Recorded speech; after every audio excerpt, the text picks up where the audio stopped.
Hello dear viewers, welcome to my YouTube channel Professional Lectures.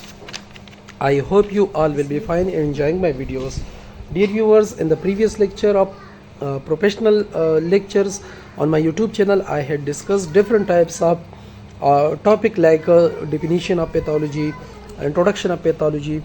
Also, I had discussed the cell injury, necrosis, calcification, dystrophic calcification, and many more topics like pigmentation.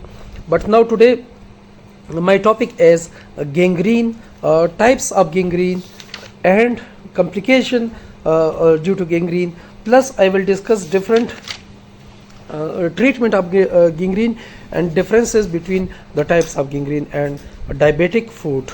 So let's start my topic. But today before I start my topic, I kindly request you to subscribe my YouTube channel Professional Lectures.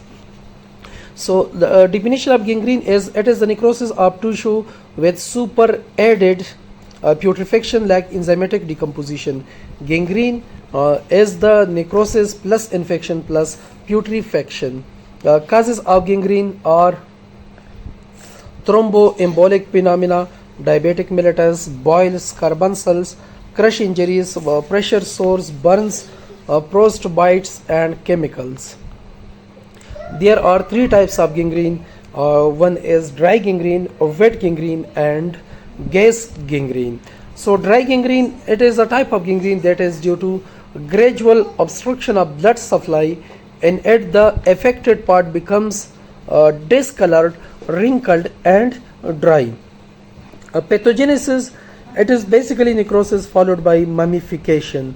Mummification or the dead body or decreased body pressure through embolic or decaying. It is not a true gangrene because its infection in necrotic tissue is insignificant and putrefaction is absent or minimal. The necrotic area becomes black due to breakdown of hemoglobin and formation of iron sulfide. A line of demarcation is formed between the healthy tissue and the gangrenous tissue. The common sites are limbs, especially foot. Wet gangrene, it is the definition of wet gangrene. It is the type of gangrene that is due to severe bacterial infection superimposed on necrosis, and at the gangrenous part appear wet. Pathogenesis: tissue are wet due to edema and venous ingestion. There is foul smell in a gangrenous tissue due to destruction of protein by bacteria with the formation of foul-smelling nitrogenous end products such as indole and scatol.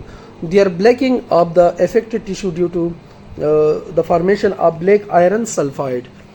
There is no line of demarcation between the gangrenous tissue and the adjacent health tissue. Common sites are intestine, strangulated hernia, volvulus, and introsiction. Complications are local spread toxemia, high mortality rate. Gas gangrene, the definition of gas gangrene: it is a type of gangrene in which bacterial infection causes necrosis and then gangrene with abundant gas formation and tissue. Gas gangrene is the wet gangrene plus with the gas formation. Cause are serolytic and proteolytic clostridia. Risk factors are contamination of wounds due to soli and clostridial spores, depunctured wounds, and compound fractures. Contaminated infection with aerobic organism. The pathogenesis include defound anaerobic conditions, invasion by spores of clostridia.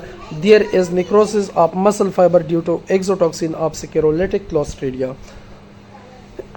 There is formation of carbohydrate glycogen with formation of lactic acid and gas. Due to pressure of gas, arterial supply of the area is also cut down. After necrosis, the proteolytic clostridia decompose the dead muscles. The affected area becomes greenish black due to iron sulfide formation. The affected area is foul smelling due to nitrogenous end products like aldol, scatol, ammonia, urea, and uric acid. Common sites are muscles and liver. Complications: rapidly spreading hemolytic anemia, shock, high morbidity and mortality rate. The treatment of gangrene depends upon treatment of underlying cause treatment of predisposing factors, amputation, surgical removal of the affected area. Difference between the types of gangrene, the factors, we will discuss the differences between dry gangrene, wet gangrene and gas gangrene. So the parts affected in dry gangrene are exposed part, and wet gangrene internal parts, while in gas gangrene exposed parts. Line of demarcation is present in dry gangrene but absent in wet gangrene and gas gangrene. False smelling is not present in dry gangrene but present in wet gangrene and gas gangrene. Edema formation is present in dry gangrene, while in wet gangrene and gas gangrene no edema formation occur.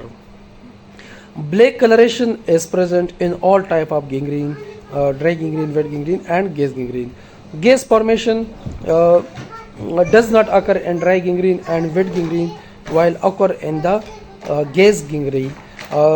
Crypteus, a sensation or noise when you move in a joint. So crypteus does not occur in dry gangrene but occur in does not occur in wet gangrene but only occur in dry gangrene. Infection and putrefaction are minimal in dry gangrene but severe in wet gangrene and gas gangrene. Diabetic foot, definition of diabetic foot, this means gangrene of foot and diabetic patient. It is very common condition. It is a wet type of gangrene, and this type of necrosis is super aided by infection and putrefaction. The management of diabetic foot is good diabetic control, keep the affected tissue dry and clean, antibiotic for infection, surgical drainage of first debridement of necrotic tissue. So this is all about today video in which we discuss the diabetic foot plus the gangrene and types of gangrene. I hope you will like my video. I hope my video is helpful for your knowledge. If you like my video, then please subscribe to my YouTube channel, Professional Lectures, and press the bell icon to receive the upcoming video notification of my latest video. Thank you so much for watching my video. Take care of yourself.